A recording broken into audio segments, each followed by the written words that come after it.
what you wanted to ask me. Well, where do I start? To give you a bit of background, what I'm basically doing is writing a book on what's essentially supposed to be the development of home computing in Britain. However, Okay. it's not really home computing in Britain anymore because it's sort of spread all over the world in different Okay. ways. You know, there isn't a sort of distinct national computing scene in quite the same way it was back then. It's about the development of computing in Britain, basically. That's Okay. the idea. However, towards the end, I was looking at doing a chapter on essentially looking back at what difference, that period actually makes. Why are people so interested in early 1980s computing still? Why are people still writing games for Sinclair Spectrums or creating demos with Commodore 64s? Why is retro computing such an interesting sort of thing that so many people seem to feel quite passionately about? Donkey's years after the systems themselves have sort of drifted into obsolescence. And so really what I was hoping to do was talk to a few people like yourself in different parts of, the retro computing world, as it were, and just get an idea of, I guess, what's driving you, really. Where does this start for you? Where do you first get involved with, microcomputing, as we call it in Britain? Well, how was I involved? The first place actually was that as a little child, I was around 5 years old. I was sitting on my grandfather's C64 computer. I actually have a photo of that on my Facebook, so I can send the photo to you later if you want to see how I look being 5 years sitting on the computer of my grandfather. And I still have that old joystick that we used back then. So this is how I actually got involved into retro computing.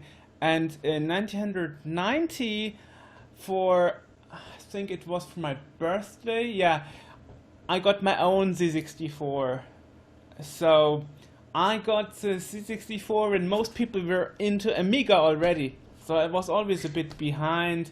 Even though I had a PC computer from 1993, I was more drifted to the C64, on those games. So I played it with my grandfather till he died. Till the very last moment, we played C64 games together against each other. So yeah, that's my personal childhood Why do you memory. think Why do you think the C64 appealed so much rather than the PC, which I guess is a lot more shiny and powerful, as it were? Well, I mean, the game mechanics are different, and it's really amazing what you can get out of the machine, even though being right now 32 years old, almost 33, you can still, come up with new techniques, like those new fly picture standard that was released, I guess, like 4 years ago, 3 years ago. So they always come up with a new technology, even after so many years. And as you probably saw, I did interviews with the Commodore hardware engineers and developers, and even they didn't know back then that the machine had such possibilities, because of illegal opcodes that were not documented or tricks that weren't documented. So that is really the interesting thing. Also, games were a lot different back then compared to today. Yeah. Have you sort of maintained that same interest in the Commodore 64 the whole way from the early 90s to today, or do Yes. you drift away from it and come back, or?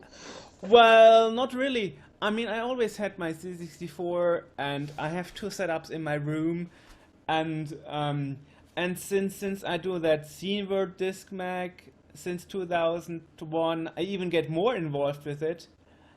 Since 4 years, I'm even involved in the local retro scene. So, so the more I'm doing with it, and the longer I'm involved, the more I'm getting evolved with it. For example, right now, you contacted me out of the blue, asking if you could ask me some questions, or an author of a Commodore book that's going to be out next year asked me if he could do the material, if he could use the material of the interviews I did for his book and pictures out of those interview recordings. So this thing really grew big. Yes, well, or for example, in the next Gamescom, I will have my own booth. That's the biggest game event fair in Europe. So the interest is growing, especially since the last 2 years. What sort of things do you actually do in retro computing? Well, apart from gaming, but I have to say I'm really bad gamer. I always lose at games except racing games.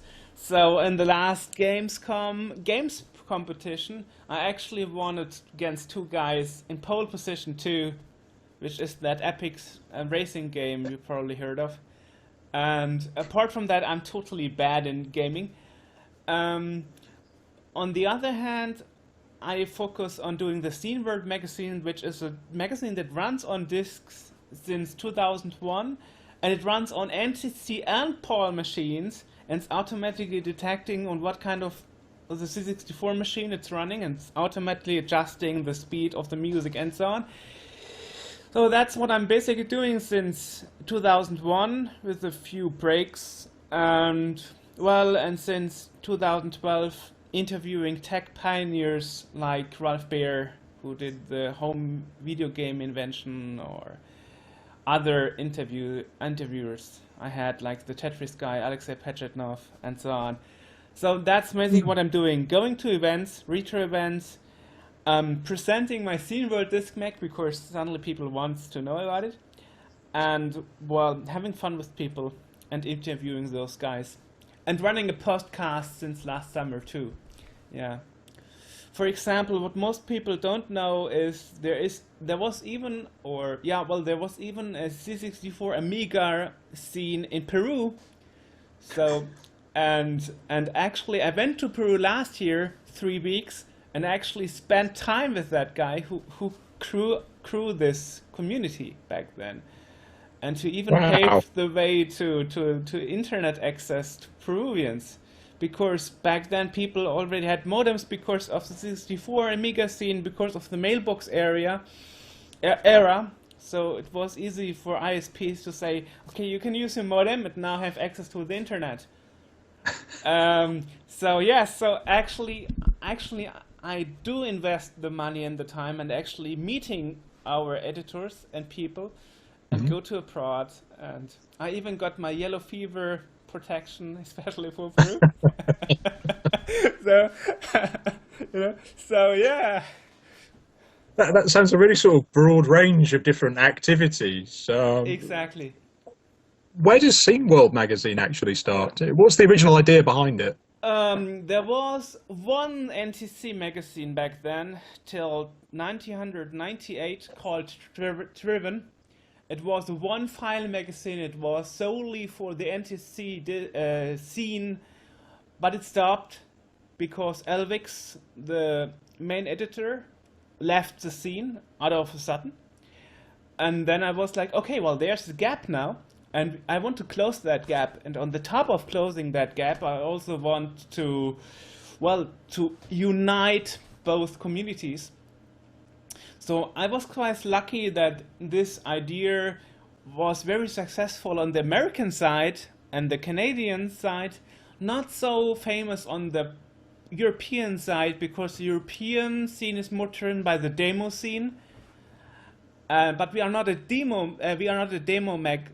We are not a demo disc mag. So people were like against it at the start because it was a totally unknown concept. So we had a pretty hard start. But on the NTSC side, I was lucky that I had people who supported us, like Cool Hand, who was a co-editor of Driven, and also the Lodestar guys, the disc mag, the first disc mag ever for the C64 from 1984. Yeah, the first disc mag, and it was American, and they even supported us, and we made a Wild Western special edition, Scene World and Lodestar together. So I was quite lucky. Then we had a break for 2005 for 5 years because we lost motivation because of all that bashing, you know. And then I went to UK um, to visit one of my good friends from the scene, and he said, "Well, I still have those files rescued from the old laptop, and we could do one final issue of the Scene World magazine with all the text from 5 years ago, if you like." And he was actually sitting there in the pajama, and he was already up there piling all the stuff together. And when we released it, people were like, "Wow, there's another issue of Scene World. So will you do more?" And then all those people decided, "Yeah, well, let's continue." And then it became pretty successful. And for some reason, more and more people are stumbling upon the magazine. For example, if you look on the Scene World homepage, we suddenly have a fan from Russia. So yeah, so we are reaching out, and I don't know how you found me, but I guess it was from the Shack Paddle interview on YouTube. Yeah, I was doing a bit of background research on Commodore and stumbled across it. Yeah, So yeah, it's an interesting collection of stuff. yeah. I, Thank you. I'm fascinated though. I mean, what sort of reception do you actually get from people, to the magazine? What sort of people read it? Well, that's a good question. I guess all kind of people read it, not the demo scene, but the demo scene guys reading it more because of the special interviews we had, like with Cherry Ellsworth, the self-taught chip designer, or Chuck Paddle, as you mentioned it, or Ralph Baer was quite successful, and Alexei Pechetnov, the Tetris guy, you know. So my formula for success is I got two people, Michael Tomczak and Captain Crunch, to do the video interviews with me. And when I got those two guys, the others were like, "Okay, well, you have interviewed those, so of course you may interview me too." So now it's easier. Crystal mass. Yeah, Ah. yeah, yeah. Huh. Why is it still, I get the idea of sort of trying to preserve history and still use the Commodore 64, but Yes, why is the magazine itself, still on? I can only read it on a Commodore 64. yes. It took me a little while to get my head around that, actually. So, by the time I've sort of thought, oh, I can't open this in any. Hang on a second, that's a Commodore file format. Oh, I see what's going on here. I'm going to need the emulator. Right. Yeah. Yeah, it was Well, a bit of a learning curve for me. yes, It's fascinating to still be using the system while yes. preserving its history. Why? Well, why? Because we can't do it. And we still have around 2,000 readers, from what we gathered a while ago, that still read the magazine on the D64 file format. We actually want to maybe go forward and make it easier for people to access it, not just using an emulator on a computer or read a D64, but that's not sure yet. But we still have plans for the future, of course. Um, but yes, well, I mean, if you look at the feedback we received, for example, Fender Tucker, the the founder of Lowstar, he wrote us a fan email like, "Wow, this is totally awesome."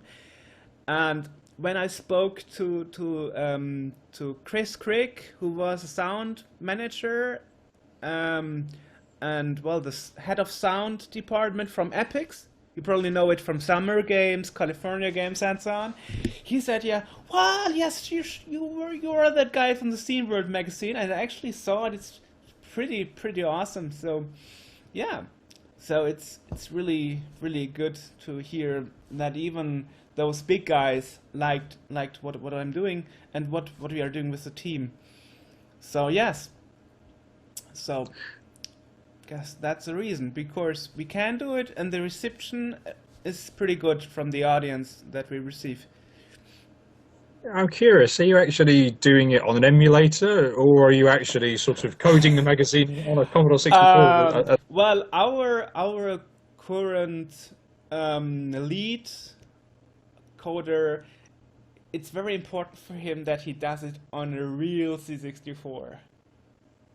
So, yes, so our main coder uses a real C64, and he took pictures like, this is my desk, and here are the tons of diskettes with all the text that I received from the Dropbox, and now I'm transferring it to real disk, and then I'm compiling the magazine, and I'm improving some code, and then I'm transferring it back to D64 and sending it to you by email. That's how he actually does it. So he goes through all the trouble of using a real C64, even though it's pretty slow, because you cannot speed up the crunching. So he spends 2 days, even though you could do it faster if you used an emulator. What sort of people do you think actually read Scene World?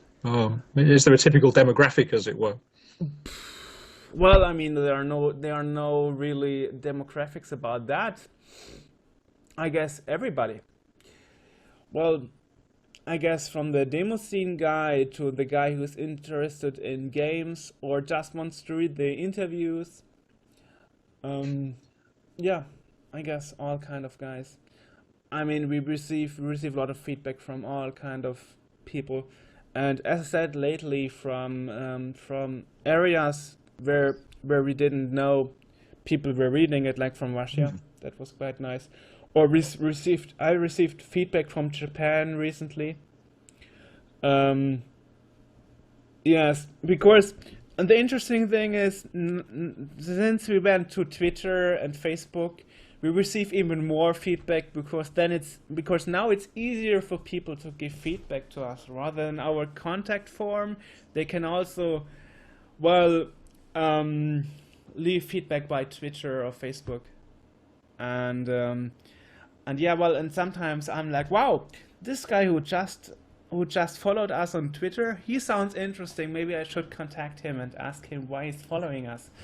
So yeah, so I'm really trying to follow people, and social media is sort of giving this a new life in its own way as well. That's fascinating. Yes. And in 2001, when we started the magazine, I received a call. I mean, you have to imagine I was 18 years old, still living with my mom. And then someday my mom said, when I was returning from education, she said, well, the radio called a few minutes ago. And I was like, oh, you're kidding me. No, they're really calling. They want to interview you. So, and that was when we started the magazine. And in the last 2 years, more and more people are writing to me and ask me if they can interview me for their magazine or for their podcast. And recently I was a special guest in December for the Cinemaware live TV Twitch channel. Cinemaware who did those Rocket Ranger and Defender of the Crown games for the C64, NES, and so on. So yes, so my I don't know. I guess I'm getting more media attention right now, which is quite nice. Of course, considering it's just a hobby, it's pretty good to get rewarded for doing what you are doing. But of course, it would not be possible without those 21 people that are gathering around me, that do the magazine together with me. Yeah, so we are a big staff right now from all over the world. I was curious as to how much effort actually went into creating each new edition of Scene World. Well, on the release day, I'm always up till 2 a.m. The last 2 weeks before the release of a new issue is very, very stressful. And the week before the release is totally frantic.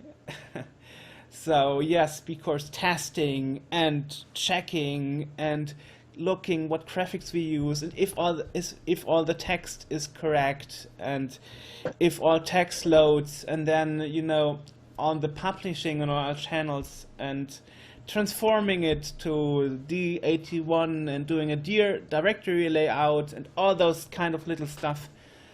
It's very, very hectic. And also make sure we got all the credits right, we didn't forget anybody.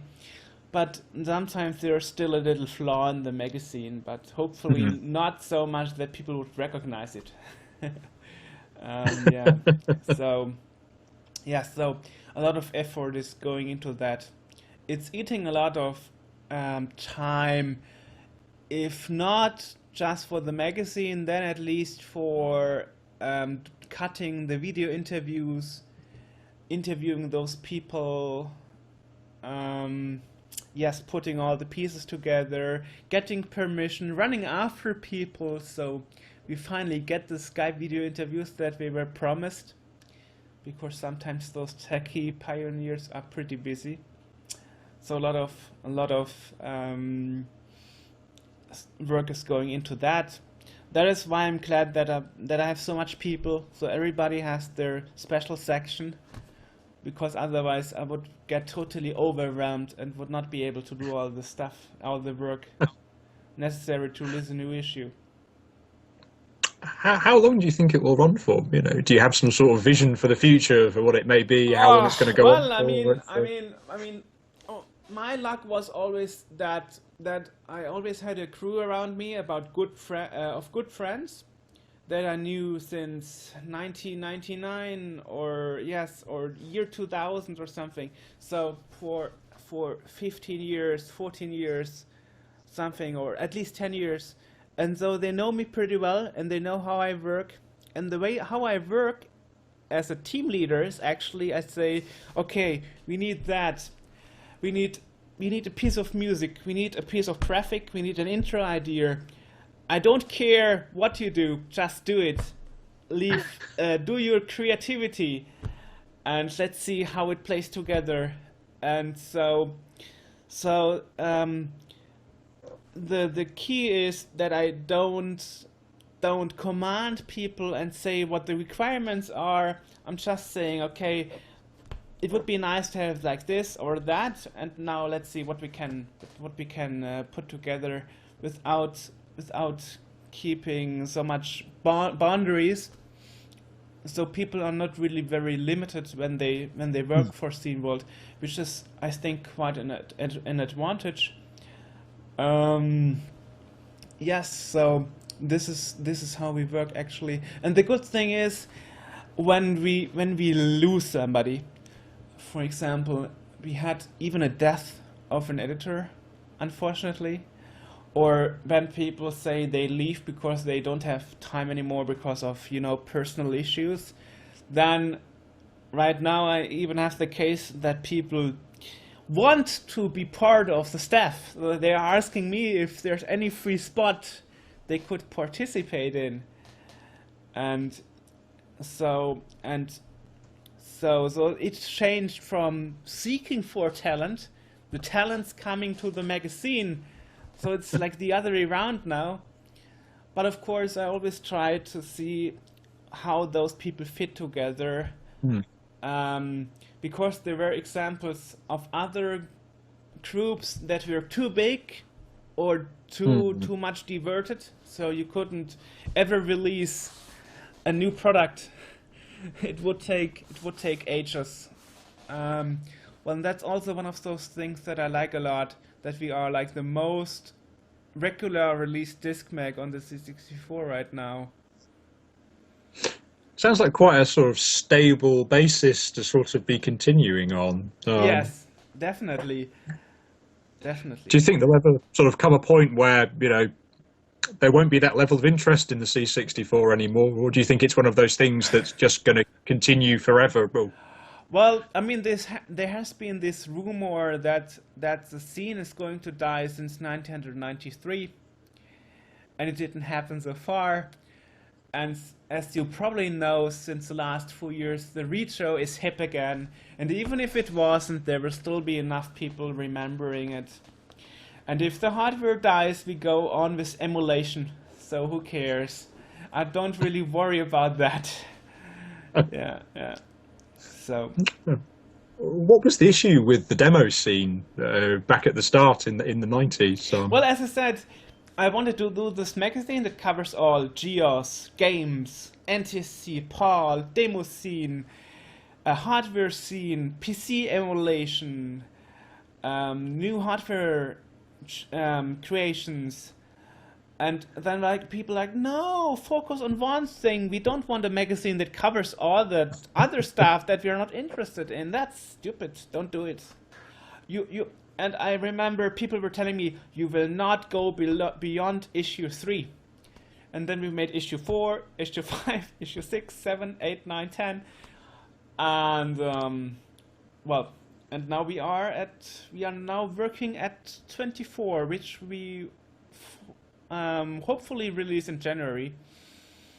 Actually, the last issue, 23, was the first issue where we actually were 8 weeks before our schedule. So we were 8 weeks too early. So people were like, wow, usually you release it in August, but now it's just June. So what happened? Why are you suddenly faster than before? Well, people just had like the force, and we made it quicker than before. I don't know why. It just happened this way. So I guess we are quite stable. Yeah. Do you have much, I guess, contact with retro computing communities around other old computer types? Yes, as I go out with people on Saturdays, For example, tomorrow I'm going to the Arcade and Pinball Museum in Seligenstadt, Germany.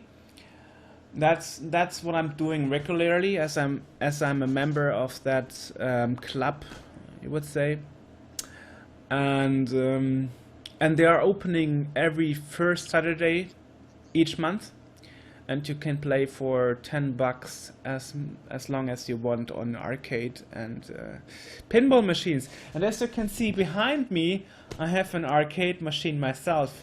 So I can't see it actually. you can't see it?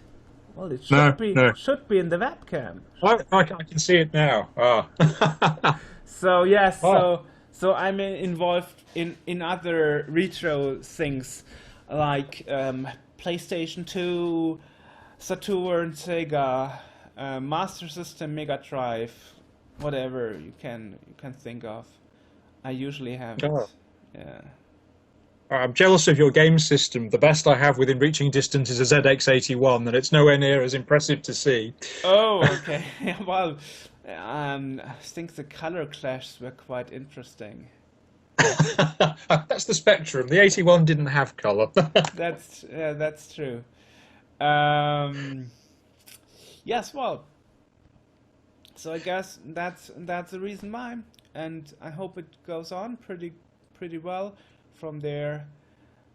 So we are working on expanding the activities of Scene World, actually, like our podcast and video interviews. Do you think that later types of computer, I guess games consoles, for example, Xbox or whatever, will get the same sort of cult following that machines like the Commodore 64 have? Oh, that's a good question.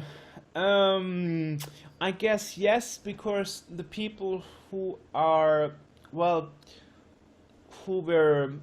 grown up like 10, 20 years later, for them, Xbox and PlayStation 1 is retro, and it's already retro, but I don't know if it will get that culture, that cult. I don't know. I really don't know. I mean, if you look at it right now, for example, the Amiga is not as cult. You say cult in English? Cult. Cult, yeah. Well, so it's not as cult as C64 right now. So the C64 scene is supposed to be more active and bigger right now. If you followed, there are new commercial games even coming out nowadays. So maybe there will always be a little difference between those communities in regards of activity. But of course, for some people, they think Xbox is more cult than PlayStation 1 or PlayStation 2. It really depends on how you see it. So I guess yes, it will probably be as famous as the C64 for some people, maybe not for the majority. I guess we've talked a little bit about your reasons for getting involved in retro computing, but do you get much sense of why it interests so many other people out there? Well, I guess it's because the games are easier. You can more easily more easily get into it. The controls, the concepts. You don't have to read a manual. As soon as a game is as simple as Tetris, people are like, oh, why not having a quick game, you know? I mean, this is the reason why Solitaire was so famous on a Windows computer during work. Why not having a quick game of Solitaire during a lunch break? You know? And so it's the same. I mean, if you look on your iPhone, you have, or your Android, you have like, I don't know, you have like Bejewel, for example, where you have to, well, combine all the jewels of the same color. Simple games are the most successful. I mean, in your lunch break you can play a quick round of Pac-Man. You can't do that with your flight simulation. Or with your Doom shoot 'em up game. Yeah. So the sort of game itself is a reason for, you know, a platform's longevity then. Yes. I mean, who doesn't know summer games on the C64 or Jumpman? It's easy. Or Gianna Sisters. So yes, No. the more simple the games are, the platform, the most they are interesting for people who just want to have a quick game. And this is why those games are getting more and more ported to the Android and iOS platforms. I mean, look at the stores. You can get all kinds of Tetris. Oh, Flappy Bird is another example. Who would think that a Vietnamese coder is going to be a millionaire within 2 days or something? That's because he made a simple game that looked like Super Mario Bros. And you just had to tap on the screen. Simple. Yeah, it's interesting you sort of mentioned these Commodore 64 games. I guess being in Britain rather than Germany, I have a different set of Commodore 64 games that are important to me.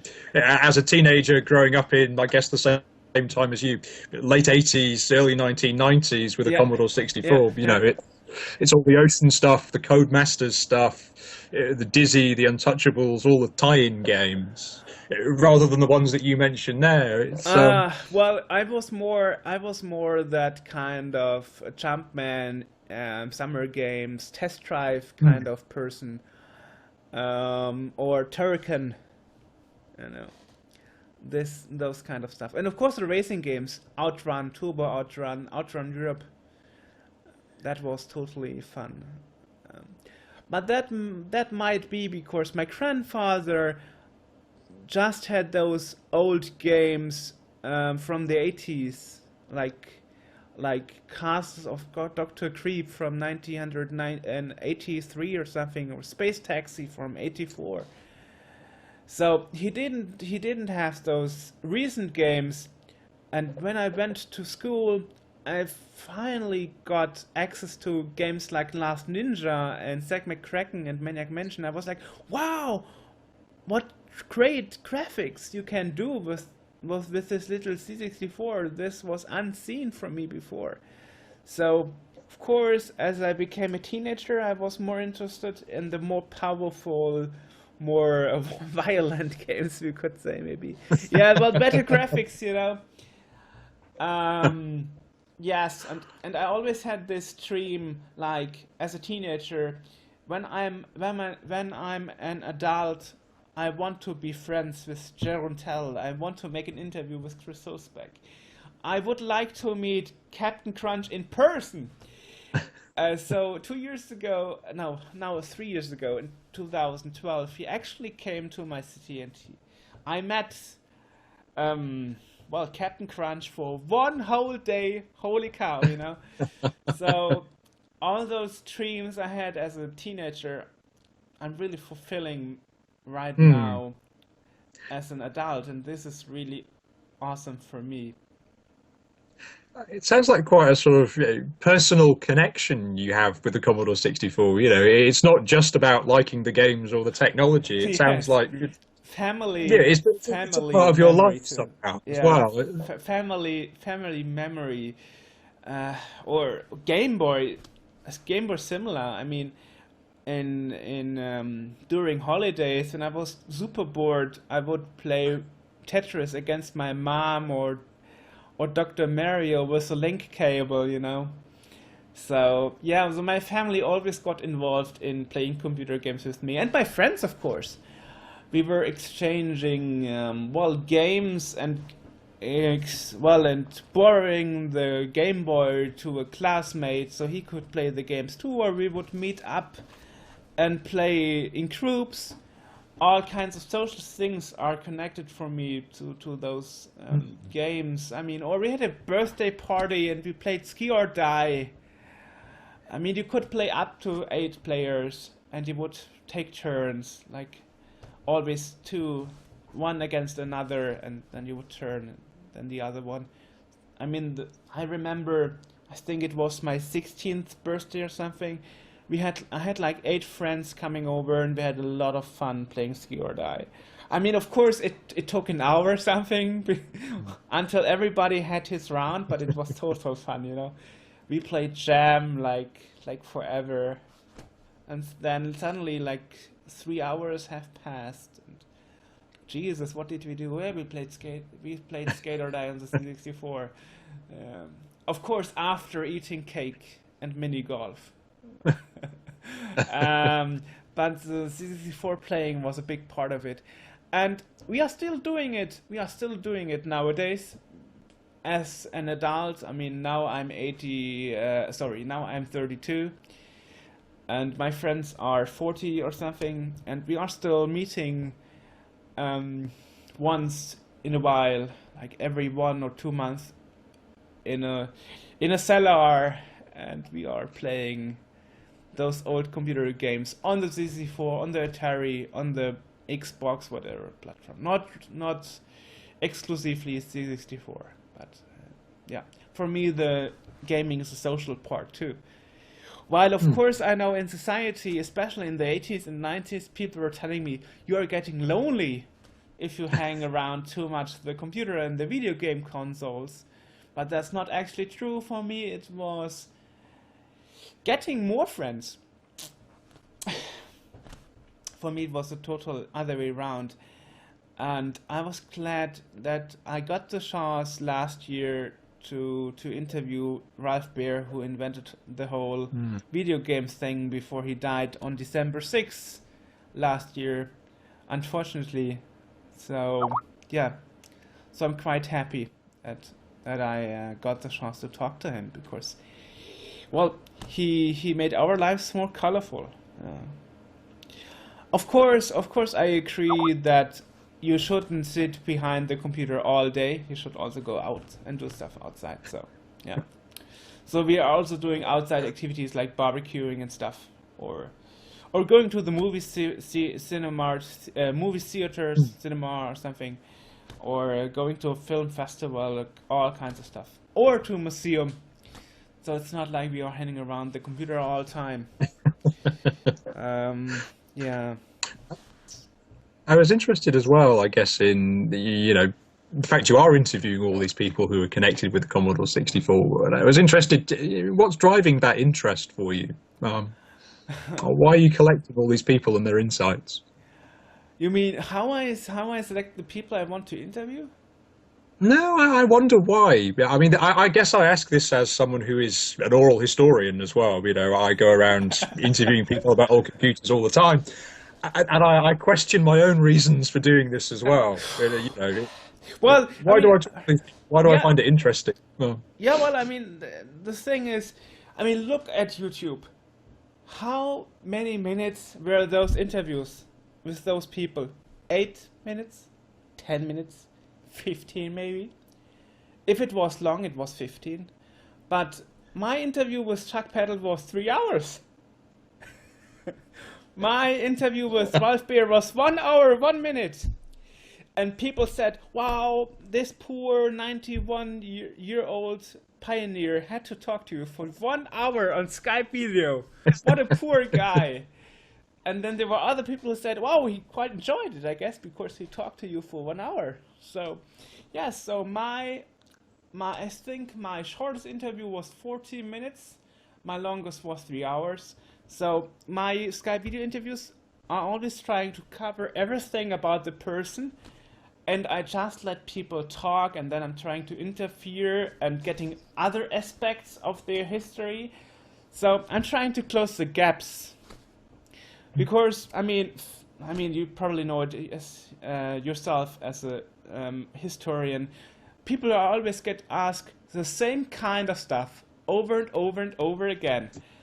And when I did the interview with Alexei Pechetnov, for example, the Tetris guy, I figured out, wow, he's actually right now working on a e-gaming version of Tetris. So for the e-gaming community that does e-gaming as a living, you know, you can actually live on gaming. If you are good, you can win prize money, and then you live on that prize money.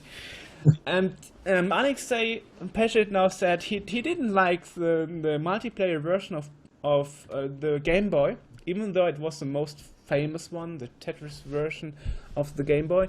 And he released his competitive version, his e-gaming version of Tetris last summer.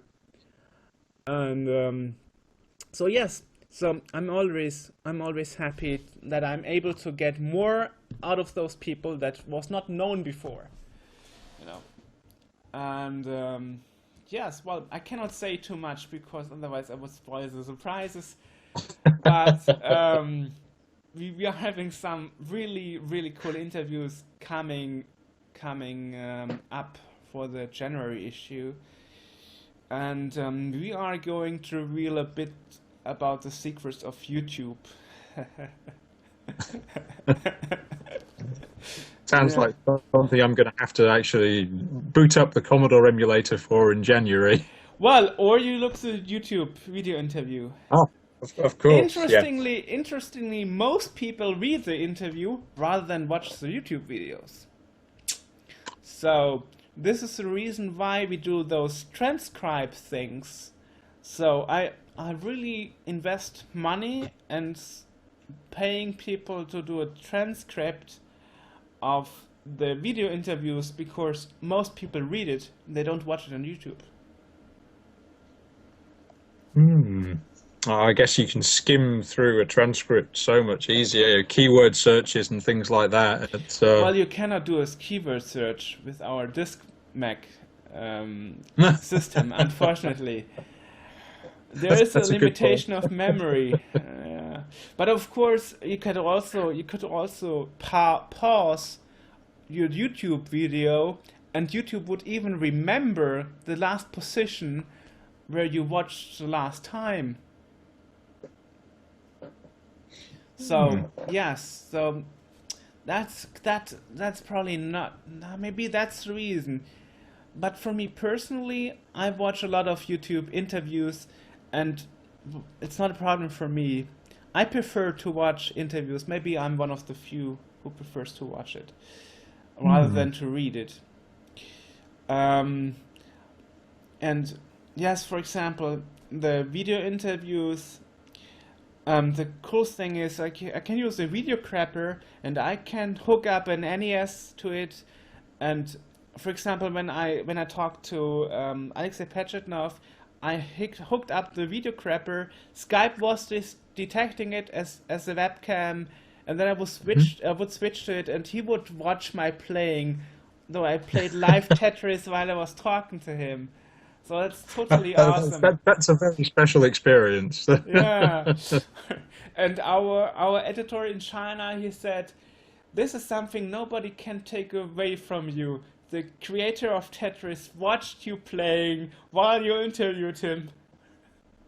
And you've got it recorded, so no one can ever deny it happened. Yes, yes, it's all on YouTube. People can watch it. Yeah, and Oh, yes, well, those are really good. priceless experiences for me. Oh. I think I've actually run out of things I wanted to ask you about. You have answered what questions I actually had extremely well. Because maybe because I interview people mostly, and now you interview me. So now I'm the person who talks like a waterfall. Yeah. But like you said, it's just about asking a question and giving someone space to respond. Yeah, maybe you give me a lot of space. Well, I have a lot of time. I don't have to get up so early tomorrow because it's a Saturday. I just want to do some cake after 7 years break or something. But that has still some time. Yeah. I'm curious, as someone who does, does a lot of interviews, what's it actually like being interviewed by somebody else on the other side of the camera, as it were? Well, it's really good because usually it's all in German, and I have to say after interview number 5 or something, it's getting frustrating because I know nobody will ever understand my interviews except those who speak Germans, which is not so much if you compare it to English. So I'm very happy that somebody is doing a Skype video interview with me in English. So later on I can show it to people and say, so if you ever wanted to know what drives me into that hobby and why I do it, watch this interview here. Here's the YouTube link. Now it's in English, so no subtitles needed. Everybody can read it from all over the world. Doesn't matter from which place.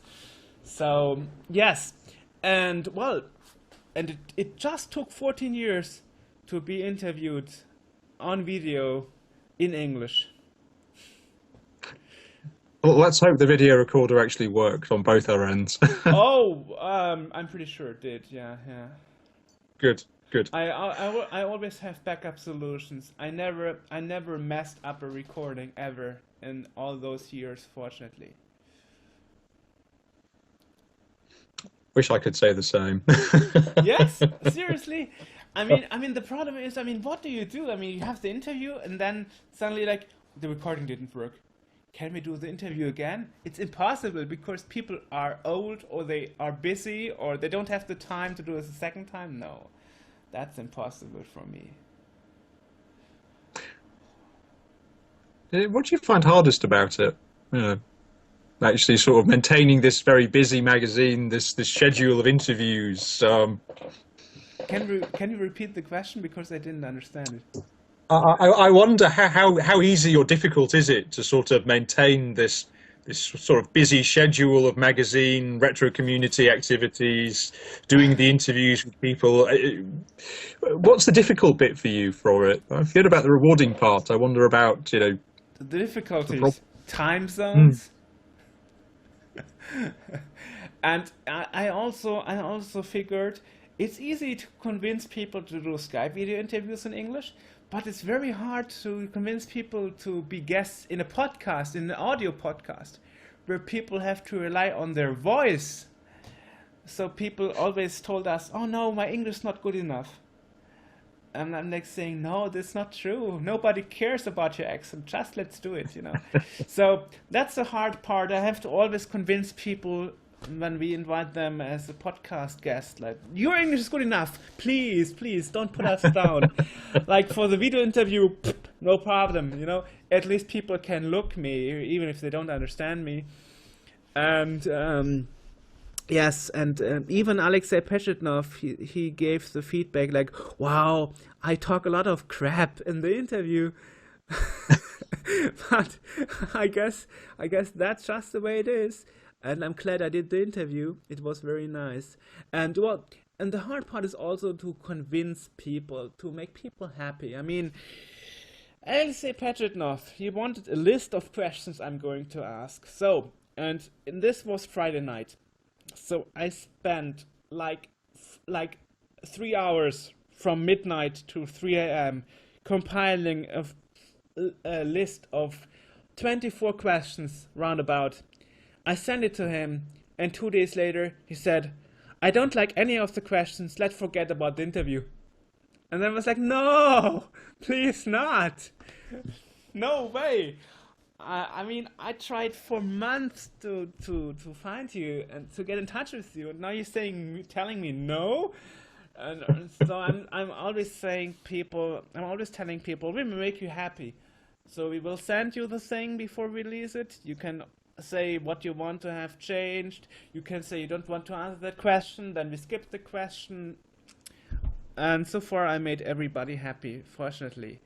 And of course, some pioneers have special requirements, not just only about the topics they want or don't want to talk about, but also John Draper, for example, he didn't want that the video is edited in any way or modified in any way. This is why the starting point of the video is pretty strange. So it starts at like, you ask me for my name and so on and what I do and so on. So because he didn't allow me to edit it in any ways, though the video is quite raw because he wanted it that way. So it may look a bit strange to the person who watches it. But it's fine for me. I mean, it's an honor for me to talk to them, and they are taking the time, and they are talking to me without payment, and they are letting me record them in video, voice, and so on. So it's my honor, and I will do my best to make them happy and how you say it in English, make them happy and satisfied with the result of the recording.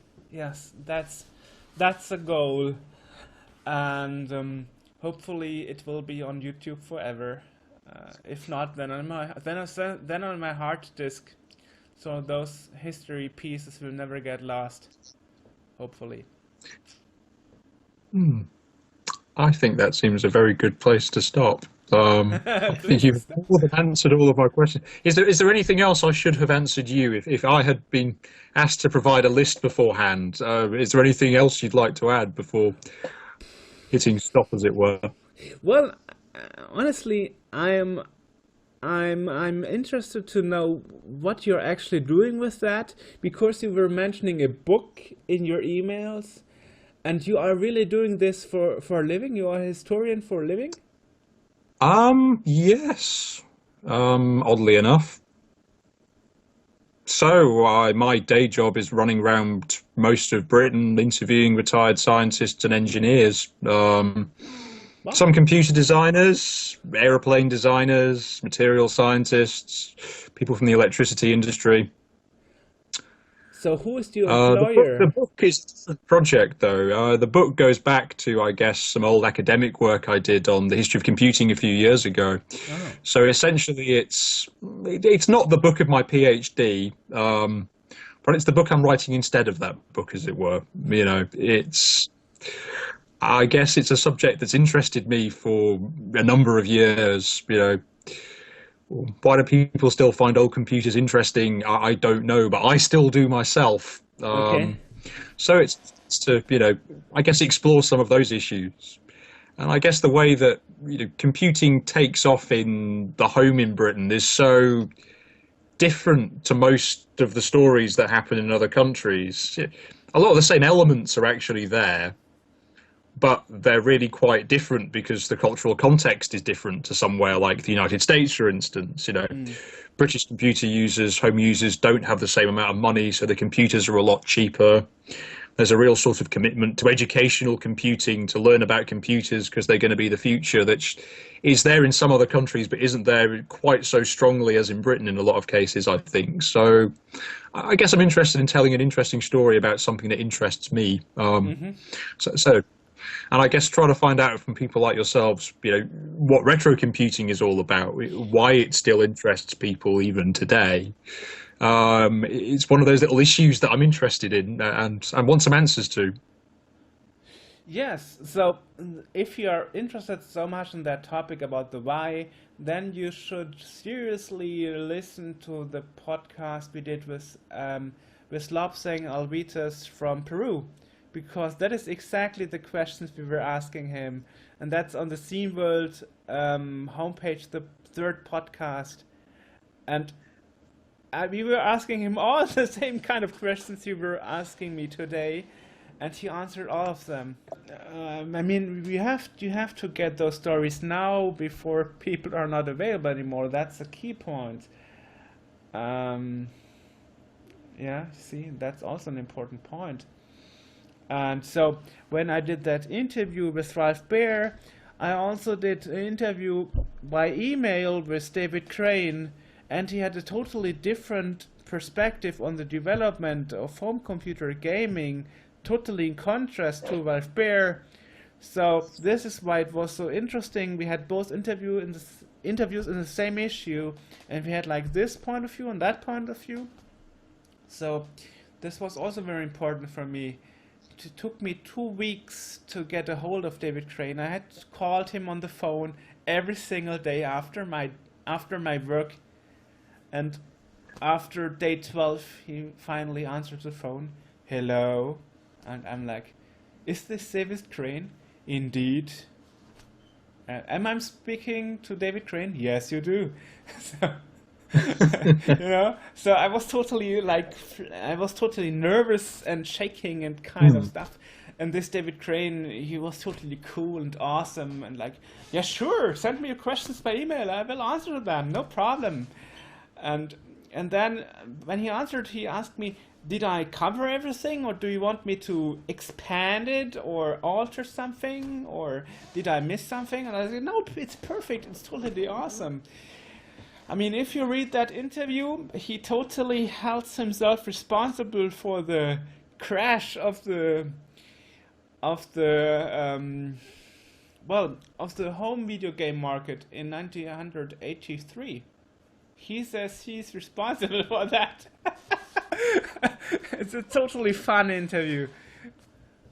I guess that's one of the interesting things, though, about interviewing people who are connected. The thing with most engineering and technology projects is they involve so many different people, and all of them see little parts of a much bigger puzzle. And the parts that they see are the parts that, the ones that they are going to be able to talk the most of, but they may not necessarily appreciate all of what's happening around that little piece. And I guess the job of sort of fitting all those bits together, it's an absolutely fascinating one. But how people's memories can differ of exactly the same events, never ceases to amaze me.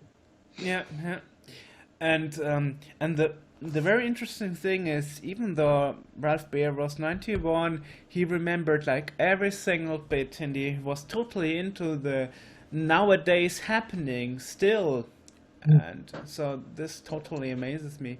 So people are really catching up with current developments, because the let's say the average person on the street, he who is maybe 80 or 70, he will be totally confused by an Android phone or an iPhone or a video recorder. Like, wow, I don't know how to operate my video recorder. I just know how to switch on my television.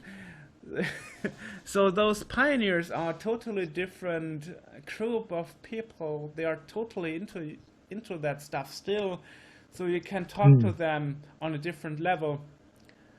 And yes, well, that's also a very interesting thing about those tech pioneers. For example, the most interesting interview, one of the most interesting interviews I did recently was Stuart Chaffee. Probably rings a bell. Computer Chronicles.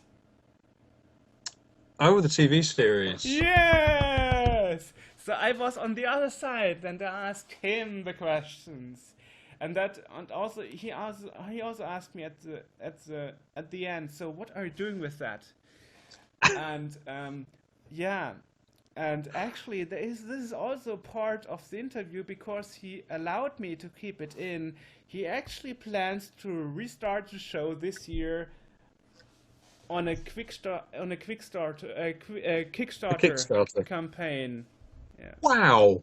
Yeah, he's 75 now, and he wants to continue the show this year. He's considering doing a Kickstarter show. He already has all the stuff together to run the campaign, and he wants to do it this year. That's absolutely awesome. Yes, and he's not a. It's. And asked him, "Do you want me to cut it out?" He said, "No, no, it's fine. You can leave it in the interview."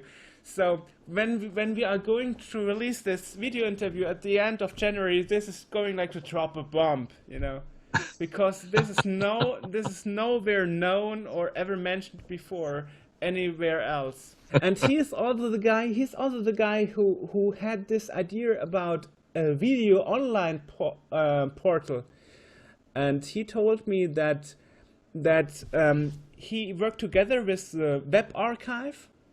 You probably heard of that Web Archive thing, yeah. And he said, "Guys, I have this problem. I have a whole lot of old Computer Chronicles shows, and I have nowhere to store it on the net. Can you help me with that?" That's where I've seen them. Ah. Yeah. And he said, Yeah, I'd always wondered how that happened. Yes. And he told me, "Can you help me with that?" And I said, "Yes, sure, we can store your Computer Chronicles thing." And the thing is, the guys from YouTube, they were located directly next to the Wayback Machine guys, and they stole the idea from the Wayback Machine, from the Web Archive. So the YouTube idea was stolen from Stuart Chaffee. Wow. He is the father of video online portals. What do you think YouTube would say to that suggestion? I mean, I know nothing at all about the history of YouTube. Not really my period. Well, I mean, this is what Stuart Chaffee told me. Yeah, yeah. I can send you the link to it. So, There's always that sense of uncovering history, isn't there? You know. Yeah, yeah, yeah. So that's really true. Yeah, yeah. So watch the video. You will be very surprised. It's 1 hour 39 minutes. It's long, but it will be worth it. That really interesting period at the start of the 1980s and the end of the 1970s, where the home computer becomes a thing. So the point at which you go from having what has previously been a big, scary machine or a very complicated hobbyist tinkering thing to actually having a domestic technology that is the computer. And how utterly crazy that idea must have sounded in about 1980. Oh yes, Jacques Peddle told me when he invented the pad, teachers were telling him that they are going to be jobless because of the invention of the evil computer chips and evil computers. Oh, absolutely. It's incredible. You know, there is that moment at the end of the 70s where the microchip is coming and oh my God, it's going to change everything. And I'm interested in that idea of a computer revolution, you know, that movement at the end of the 70s and in how a society makes sense of the computer. You know, and partly that's a story about, you know, computer companies and the people who make machines. Partly it's about use. Partly it's about those groups that are somewhere in between, you know, the mediating groups, as it were. So different groups that actually interpret the computer for different audiences. Yeah, I guess that's where I'm coming from, really. So it's quite an expansive sort of history, you know, tying in lots of different elements together. Or at least I hope it will be when it's done. But then sort of looking back, you know, from 30 years hence and saying, well, this is all still relevant to people, you know. I mean, those sorts of promises as to what differences computers are going to make in our lives, we're still living with most of that on a daily basis today. Look at things like Airbnb, Uber, and other sorts of, you know, disruptive technologies. All that stuff's predicted at the end of the 70s. But only now are we coming to live with it. And it's interesting to sort of pause for a moment now and look back to how this all started. Well, teachers didn't lose their job. They are still working as the teachers, so that at least didn't happen. It changed their way of teaching, but it didn't replace them. No.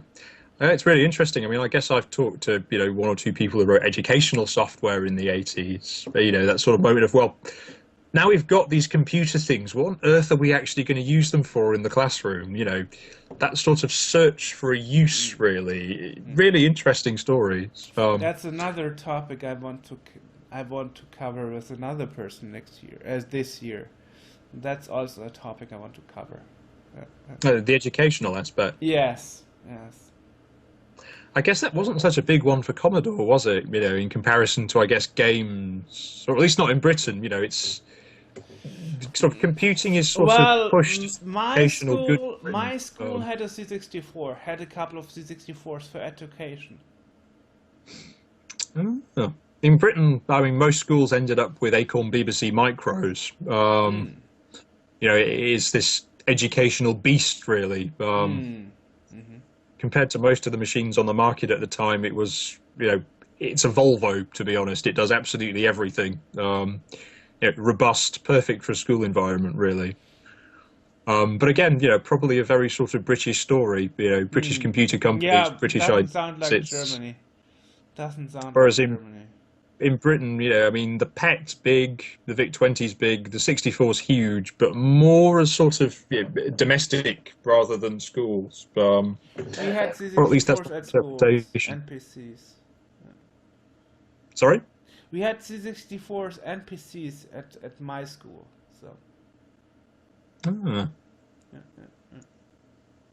Good. Well, I should probably pack up, but we'll see.